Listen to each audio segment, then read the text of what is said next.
The pink book is out, which means it's a West Ham Transfer Rumour Show. Now, unlike last week's Transfer Rumour Show, I know these players. Well, there's one or two I've never heard of. There's one or two you've never heard of. I can almost guarantee it. Who are they? Stick around to find out, because we're going to kick off the most clickbait name for thumbnail and title purposes, and that is Alex Oxlade-Chamberlain.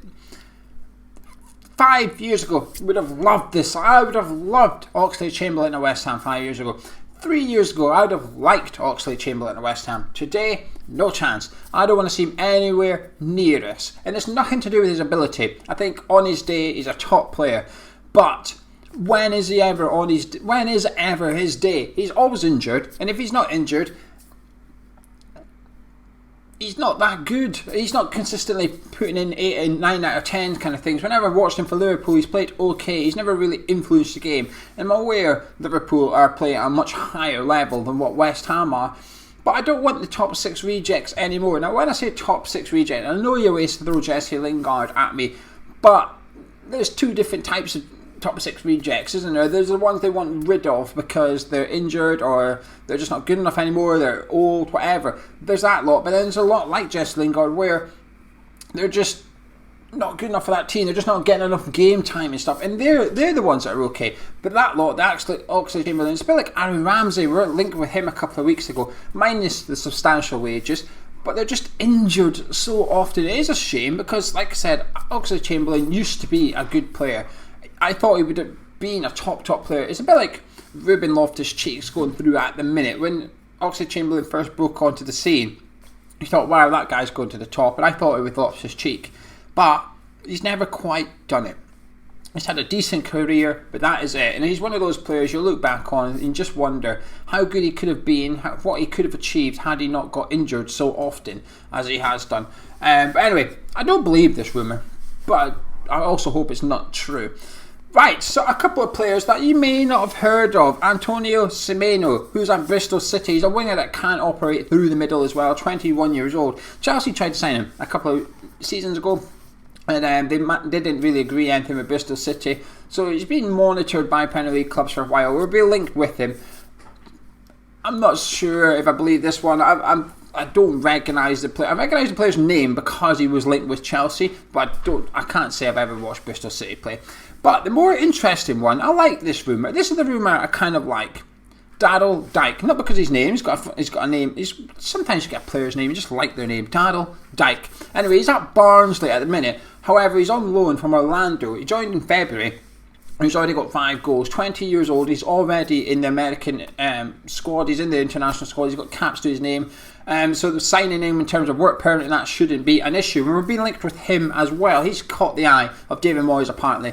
And I wouldn't be surprised if there's something in this type of signing. Perhaps not Daryl Dike, but I think we need 2 strikers, and I think we're going to need like a big signing, you know, the 30-40 million pound kind of player. But I do also think we're going to need another one around the Jetty mark, the 5-10 million mark. That's a bit of a gamble. If it works, we're laughing. If it don't work, we can move him on and recoup some of our money kind of thing. And Daryl Dike sort of ticks that gamble, if you like. He ticks that boxes. That he's a young player, which is what Moyes has wanted. He's scoring goals in the Championship at Barnsley as well. I wouldn't be surprised if there's something in this one, actually. I would not be surprised.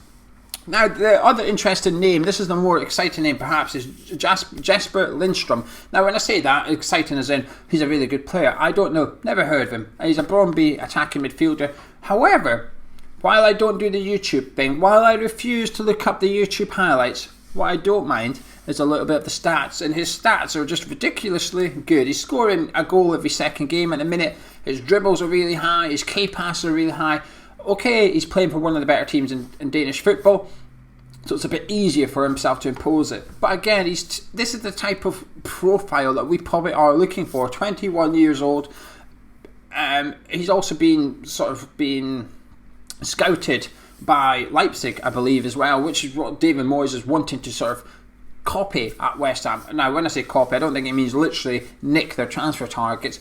But if he's taking the profile book for Leipzig, then he must be doing it for David Moyes as well, if David Moyes is wishing to implement a very similar system. Now, whether he does or not is, I don't know. I'm not convinced that we will ever see some sort of model that he wants to impose on West Ham due to cost, essentially. but an attacking midfielder that perhaps sounds exciting anyway. Sounds exciting. Here we go though. Harry Souttar, Stoke centre back, 6'6" now. This is where I've got a little bit of inside information, because I say it's not inside information regarding the transfer or anything like that. However, the father-in-law is a Stoke season ticket fan, big Stoke fan, season ticket holder, and all that stuff. So I asked him about him. He said hands off, pal, and then followed it by saying he was the best player this season. Only a lad yet, but he's a big tall lad, and so on and so forth. While not a detailed description, haven't seen him face to face since the rumour cart, and I'm sure when we get there we'll get an in-depth analysis of him. But I had a look, 6'6", big giant of a guy, and I think he does, again, he suits the way that Moyes would like a centre-back, but I'm just not convinced. Well, I don't know, I'm sort of talking myself. I was always saying I'm not convinced we need a centre-back, but I keep forgetting Balbuena's leaving, and with Balbuena leaving, we probably do need a centre-back. And the young guy is Australian. He plays for, I don't know if he is Australian, he plays for Australia anyway. So he's got plenty of experience under his belt for his age, and you know the father-in-law suggests that he's Stoke's best player this season. And I think they've kept about 14 clean sheets or something in the Championship. It's pretty much half their games they've kept a clean sheet, which is a decent record. Plays in the back three as well, which could be important, and it could sort of suggest what Moyes is hoping to do long term at West Ham. We certainly need centre backs that's capable of playing in the back four and the back three, and he's doing that at Stoke City at the minute. So we'll see. There's more to come on that one. And speaking of centre backs, the West Ham one, Ogbonna, is due to get a new deal. Well, this annoys me. It's the wording of it. Ogbonna's going to get a new contract, so you assume there's negotiations going. It's not though. In his current contract, which expires next summer in 2022, there's an option in there for West Ham to add another year onto it. We just tick a box and whoo, on it goes. He's got an extra year added onto his contract. Essentially, we're looking at triggering that clause, adding an extra year on, so he remain at West Ham till the summer of 2023, which is probably you would imagine coming to the end of his career. He's 33 years old currently, so in a couple of years' time he'll be 35 with the end of season in sight. That would take him to possibly the end of his career. Certainly, you'd imagine the end of time at West Ham, and it would be his final contract at West Ham United. So it'd be interesting to trigger that. Personally, I would like to leave it. Does he deserve it? Oh, absolutely. I think he's been incredible this season. But given his age and stuff, and the fact that we have that clause, I would just leave it until November time. See what he's like next season. If he's still performing at a high level, then certainly trigger that clause and give him another year. But yeah, that's pretty much the rumours. We're still being linked to Adam Armstrong. I'm not going to talk about that one too much. I've seen it was 30 million now. His price has gone up somehow, but I'm still just a bit lukewarm on that. Oh, tell you what, we've got some we've got an interesting video coming up. Basically, a website got in touch with us and told us about their website, which is around transfer markets. It's around scouting and transfer fees and so on and so forth. So we're going to be collaborating with them next week, myself and Gonzo. Basically, they've given us a budget. They're going to give us like a virtual budget. We've got to go on their website and have a look at who we would sign with West Ham using this virtual budget, going by how they value the players that myself and Gonzo will be looking at. That makes sense. So it's going to be a 3-part series. So that's part 1.